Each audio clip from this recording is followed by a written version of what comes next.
पिछले कुछ वीडियो में हम लोगों ने BEd second year knowledge and curriculum के कुछ टॉपिक्स को देखा और आज हम लोग कवर करेंगे बीसीसी 9 असेसमेंट फॉर लर्निंग के कुछ टॉपिक। तो आज हम लोग जो टॉपिक डिस्कस करने वाले हैं वो है हम लोग का कॉग्निटिव डायमेंशन ऑफ लर्निंग, जो कि बेंजामिन ब्लूम ने दिया है। इसे ब्लूम टेक्सोनॉमी के नाम से भी जाना जाता है। तो चलिए स्टार्ट करते हैं हम अपना video. Hi, this is Mohan Roy, founder of career path institute. मैं आप लोग का अपने यूट्यूब चैनल पर स्वागत करता हूं। आज हम लोग समझने का कोशिश करेंगे कॉग्निटिव लर्निंग के बारे में, जो कि बेंजामिन ब्लूम ने दिया है। देखिए, इसमें सबसे पहले कुछ पॉइंट्स है जो इंट्रोडक्शन में आपके आएंगे। The cognitive dimension of learning is a great research of psychologist Benjamin Bloom. Benjamin Bloom का एक रिसर्च है जो कि बहुत ही ज़्यादा इंपॉर्टेंट है चाइल्ड साइकोलॉजी में।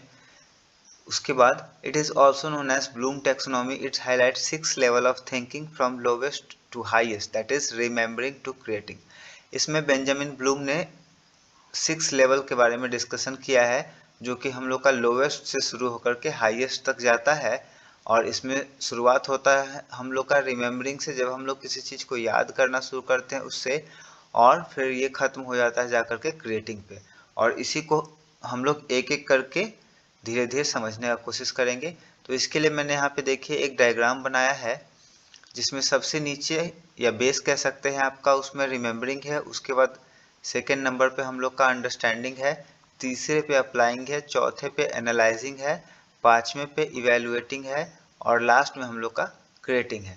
इसे समझने की कोशिश करते हैं कैसे ये हम लोग का कॉग्निटिव डेवलपमेंट करता है। इसे ब्लूम टेक्सोनॉमी के नाम से भी हम लोग जानते हैं। सबसे पहला है remembering. This is the first level out of the 6 level. This refers recall and remembering of concept to the development of the mental development. Remembering helps to develop new concept and send them to the permanent memory of learner. ये जो remembering है बच्चों को नए concept को समझने में और उसे तैयार करने में मदद करता है, और जो भी चीज़ हम लोग सीखते हैं उसे परमानेंट मेमोरी में भेजता है रिमेम्बर करने के बाद।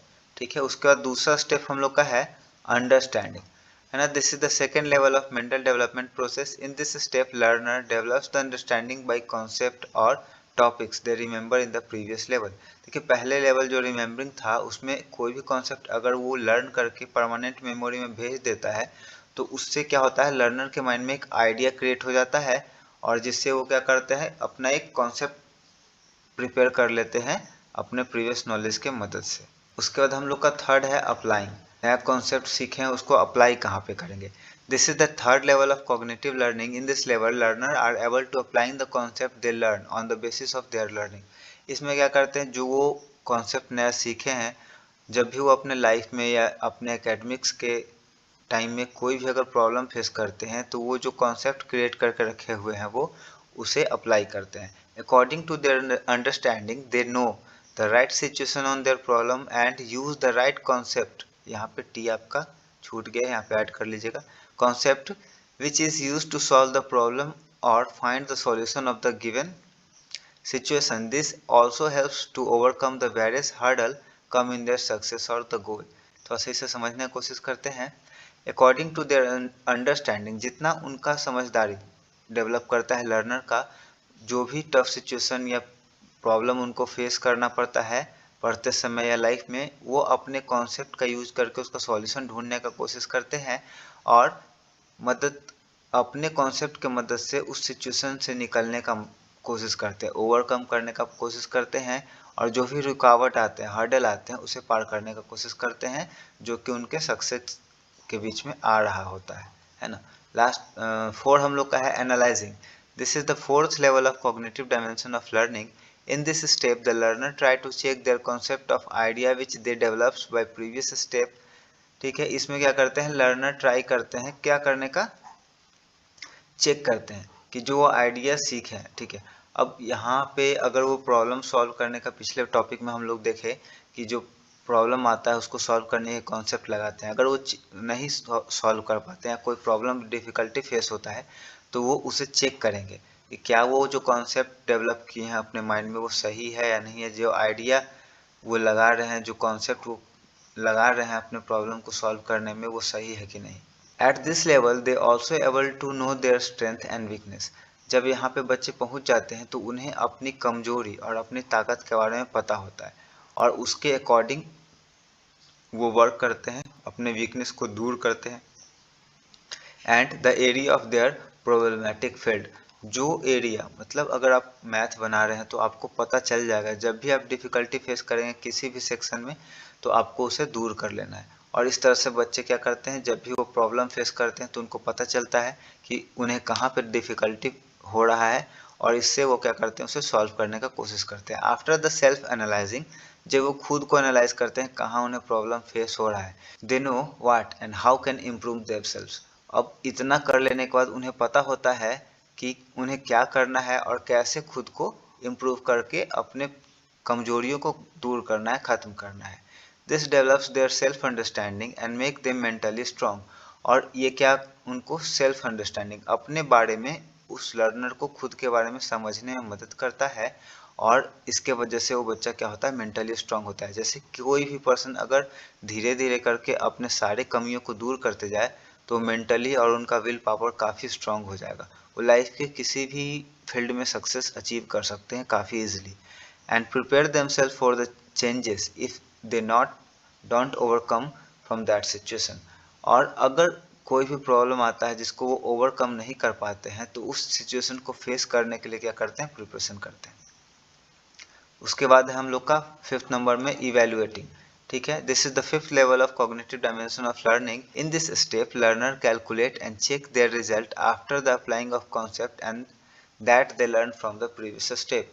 यहाँ पे वो अप्लाई करते हैं जो कि पहले स्टेप में सीखे होते हैं। इस स्टेप में लर्नर कैलकुलेट करते हैं और चेक करते हैं अपने प्रीवियस स्टेप को जो कि उन्होंने सीखा है पहले के ऊपर के स्टेप्स में।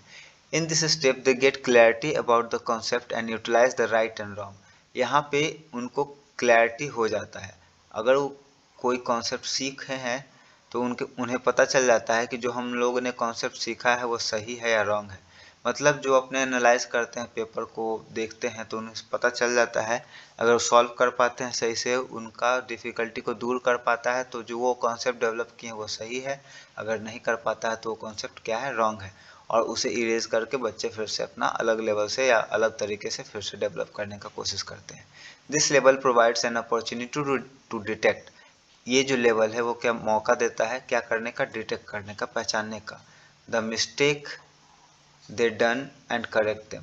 जो वो गलतियां कर रहे हैं उन्हें पहचानने का और उन्हें सुधारने का। और सबसे लास्ट में हम लोग का है creating. This is the 6th and the final step of cognitive dimension of learning. In this step learner create और develops a new concept by the various previous step that they learn. यहाँ पे बताया गया है कि ये 6 level और सबसे लास्ट का लेवल है। इस लेवल में या इस स्टेप में बच्चे क्या करते हैं, क्रिएट करते हैं और डेवलप करते हैं न्यू स्टेप। अगर देखिए, अगर पहले का उनका कॉन्सेप्ट में कुछ प्रॉब्लम हो या गड़बड़ हो तो उसे ख़त्म करके वो एक नया कॉन्सेप्ट डेवलप करते हैं जो कि उनको राइट आंसर तक ले जाए, है ना। Bye the various previous step that they learn. पहले से जो भी वो सीख चुके होते हैं उसके मदद से वो क्या करते हैं, नए कॉन्सेप्ट को क्रिएट करते हैं। Before the creating of any idea it goes through various level to check their validity. अब बच्चे क्या करते हैं, बहुत कुछ सीख चुके हैं, वो कैसे मिस्टेक होता है कहाँ पे, तो जब भी अब वो नया कोई आइडिया क्रिएट करेंगे तो उसको अलग अलग लेवल पर ले जा करके उसे चेक करेंगे कि ये जो नया आइडिया वो डेवलप कर रहे हैं या जो नया कॉन्सेप्ट डेवलप कर रहे हैं वो सही है या नहीं है। The new created idea helps in the development of the new concept. जो नया आइडिया बच्चे डेवलप करेंगे वो नए कॉन्सेप्ट के डेवलपमेंट में बच्चों को मदद करेगा, है ना। उसके बाद हम लोग देखते हैं आगे, and also help to solve the various problem face in their life. और ये उनके लाइफ के प्रॉब्लम को भी सॉल्व करने में मदद करेगा। उसके बाद लास्ट में हम लोग कंक्लूजन दे करके इसे ख़त्म कर देंगे। Cognitive dimension of learning is a complex process. ठीक है, ये जटिल प्रोसेस है जिसमें हम लोग देख चुके हैं काफ़ी स्टेप्स होते हैं, which include that the act of thinking. इसमें हम लोग को थिंकिंग करना होता है। इंटरनल विश, अंदर से जो आपका इच्छा है उससे भी आपको लड़ना होता है। उसके बाद सेंसिबल एक्टिविटी, इसमें कुछ कुछ एक्टिविटी है जो कि दिमाग से जुड़ा हुआ है ना। Sensible activity it helps in the mental development. ये बच्चों की मेंटल डेवलपमेंट में मदद करता है of the children and develops the ability to solve various problem that they face. और यहाँ पे कॉग्निटिव डेवलपमेंट से अगर माइंड का डेवलपमेंट हो जाता है तो जो भी कॉन्सेप्ट वो डेवलप करते हैं वो उनके प्रॉब्लम को फेस करने में, उससे पार करने में मदद करता है। मुझे उम्मीद है आपने मेरे चैनल को सब्सक्राइब कर लिया होगा। वीडियो पसंद आया है तो वीडियो को लाइक करिए, दोस्तों और परिवार के सदस्यों के बीच में शेयर करिए। Thank you so much. अगर आपको इस वीडियो का PDF चाहिए तो डिस्क्रिप्शन में मैंने टेलीग्राम का लिंक डाल दिया है, वहाँ से आप जाकर के PDF डाउनलोड कर सकते हैं।